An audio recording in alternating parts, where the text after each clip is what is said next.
Doctor Yunus, উপদেষ্টা doctor ইউনূসকে আমরা এই প্রস্তাবটা এনটিভির মাধ্যমে আমরা ইনশাআল্লাহ পৌঁছে দেবো। এনটিভি সাংবাদিক ভাই আমাদের ব্যবস্থা করে দেবে। আমাদের 1 নম্বর দাবি হচ্ছে, প্রথমে 1 নম্বর দাবি, কোনো প্রবাসী এখানে মারা গেলে, কোনো প্রবাসী মারা গেলে ফ্রিতে লাশ আমাদের দেশে ফিরিয়ে নিতে হবে।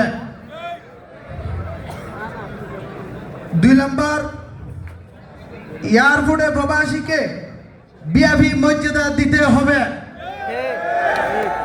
3 নম্বর দাবি, বিমান টিকিট কমিয়ে আনতে হবে, যাহাতে আমাদের প্রবাসীরা প্রতি 6 মাসে বাংলাদেশের পরিবার কাছে ফিরে যেতে পারে। 4 নম্বর দাবি, প্রবাসীদের ফ্যামিলিদের নিরাপত্তা নিশ্চিত করতে হবে। 5 নম্বর দাবি, সকল প্রবাসীকে প্রবাসী স্মার্ট কার্ড দিতে হবে, যাতে আমাদের কোনো চিকিৎসা খাতে কোনো বিঘ্ন না ঘটে। এই কার্ডের মাধ্যমে আমরা যাতে চিকিৎসা করতে পারি। 6 নম্বর দাবি, প্রবাসীদের জন্য উন্নত চিকিৎসার ব্যবস্থা করতে হবে। 7 নম্বর দাবি, 12 বছর পর কোনো প্রবাসী দেশে গেলে তাদের অবসর ভাতা প্রদান করতে হবে। 8 নম্বর দাবি, সিন্ডিকেট ব্যাংকে বিষের দাম কমিয়ে আনতে হবে। 9 নম্বর দাবি, শর্তহীনভাবে প্রবাসীকে কল্যাণ ব্যাংক থেকে প্রবাসী লোন দিতে হবে। 10 নম্বর দাবি, প্রবাসীদের জাতীয় পরিচয়পত্র ভোটাধিকার প্রবাস থেকে প্রণয়ন করতে হবে। এই হলো আমাদের দাবি। আমাদের এনটিভি সাংবাদিক ভাইদেরকে আমি অনুরোধ করছি, আজকের এই অনুষ্ঠানের মাধ্যমে মাহাইল আসির প্রদেশ থেকে আমরা বাংলাদেশকে জানিয়ে দিতে চাই, উপদেশকে জানিয়ে দিতে চাই, এই আমাদের দাবি অতি সত্ত্বে পালন করতে হবে, অতি সত্ত্বে আমাদেরকে দাবি দিতে হবে। আমরা প্রবাসীরা লিমিটেস পাঠিয়ে দেশকে উন্নত করছি।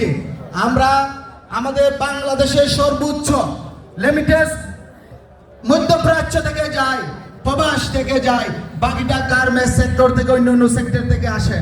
আমরা প্রবাসীরা যে লিমিটেস পাঠাই, আজকে সেই লিমিটেসের টাকা দিয়ে আমাদের ছাত্র ভাইদেরকে বুকে গুলি চালায় নির্মমভাবে হত্যা করা হয়েছে। এই পেশিবাদী সরকারকে উচ্ছেদ করছে। আমি এই ছাত্র সমাজকে এবং সংগঠন বিএনপি, জামাত, ইসলামী আন্দোলন সবাই একসাথে কাজ করছে, ছাত্রদের সাথে কাজ করে পেশিবাদী সরকারকে উত্তাজ করছে। আজকে আমরা সিনা বুক খুলে কথা বলতে পারতেছি বাংলাদেশে প্রবাসে বসে। সুপ্রিয় সুধী প্রবাসী ভাইরা, আপনারা আমাদের দেশকে এখন থেকে পরিবর্তন করতে হবে, পরিবর্তন নিয়ে আসতে হবে, সবাইকে একতাবদ্ধভাবে কাজ করতে হবে। প্রিয় প্রবাসী, আমরা অনেক পরিশ্রম করে এই দেশ থেকে লিমিটেস পাঠাই। এই দেশ থেকে লিমিটেড পাঠিয়ে আমাদের দেশকে উন্নত করার জন্য আমরা অকাল পরিশ্রম করি। আমাদের দেশের কত টান, আমরা এই দেশে বসে আমরা দেশের চিন্তা করি। আজকে আমাদের এই চিন্তা ভাবনা মাথায় রেখে সবাইকে একতাবদ্ধভাবে এগিয়ে যেতে হবে। আমাদের আরেকটা প্রবাসী ভাই